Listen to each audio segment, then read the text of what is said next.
Dans cet avoue ce jeudi 13 avril, Anne-Elisabeth Lemoine et Frédéric Becbédé, son invité, ont eu des échanges assez tendus en direct sur France 5. J'ai mis quelques années à comprendre que j'étais passé, du jour au lendemain, de la catégorie du romancier mondain à celle de l'écrivain pestiféré. Frédéric Becbédé conclut ainsi son roman, Confession d'un hétérosexuel légèrement dépassé, Albin Michel. Aujourd'hui, l'enfant terrible des nuits parisiennes ne les arpente presque plus.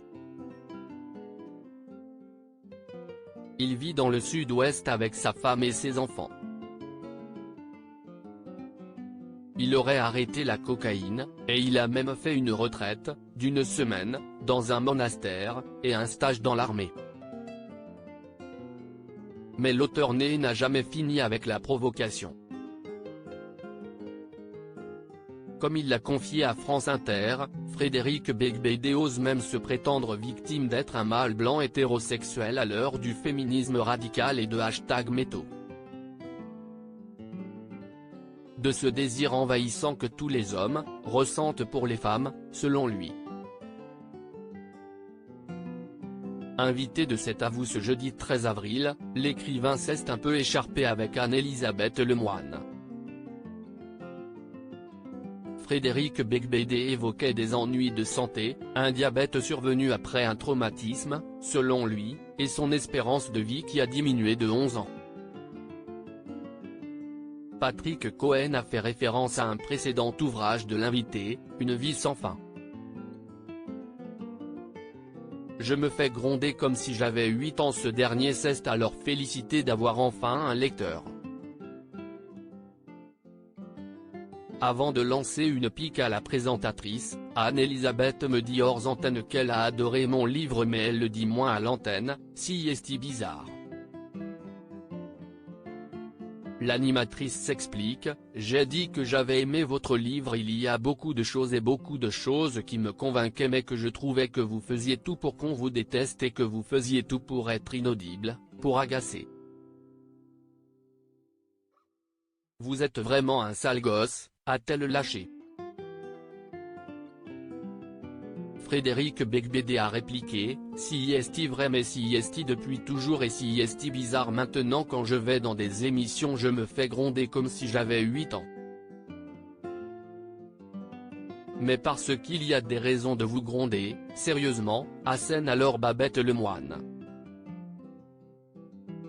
Et son invité de se justifier, j'arrive avec un livre où me suis absolument pas censuré, j'ai dit des choses librement sans chercher à provoquer mais peut-être si est inconscient, et peut-être que j'aime bien me faire gronder par vous, a ajouté l'auteur. Il faut que vous alliez un peu trop loin. L'animatrice a tenu ensuite à expliquer son avis mitigé sur le livre et son auteur.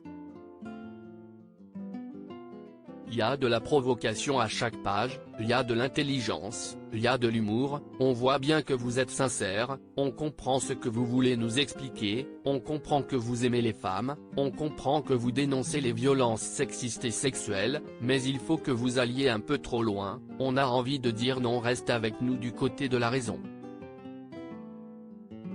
Non, il faut pas rentrer dans cette moralisation et aseptisation de la littérature, pas du tout, rabroue alors Frédéric Becbédé, interrompu par Patrick Cohen. Elle vous reproche des provocations gratuites, des choses qui sont faites pour exciter. J'ai toujours écrit comme ça. 99 francs, ça a fait scandale à l'époque, j'ai toujours eu le même problème, si est-il pas nouveau malheureusement, alors peut-être que l'époque tolère moins l'impertinence, si est-il là-dessus qu'on doit s'interroger, estime le scénariste et réalisateur. Anne-Elisabeth Lemoine le reprend à nouveau, l'époque la tolère moins, l'époque a changé effectivement, il y a des femmes qui ont pris leur courage à deux mains pour dénoncer les violences dont elles ont été victimes. Si est-il très bien, si est-il mieux si on peut avoir un avocat et discuter, ça s'appelle la justice. Je préfère les plaintes qui sont faites au commissariat, conclut l'écrivain. On sait à quel point si est compliqué de porter plainte, on va pas refaire ce débat-là, achève l'animatrice. On ne les mettra pas d'accord.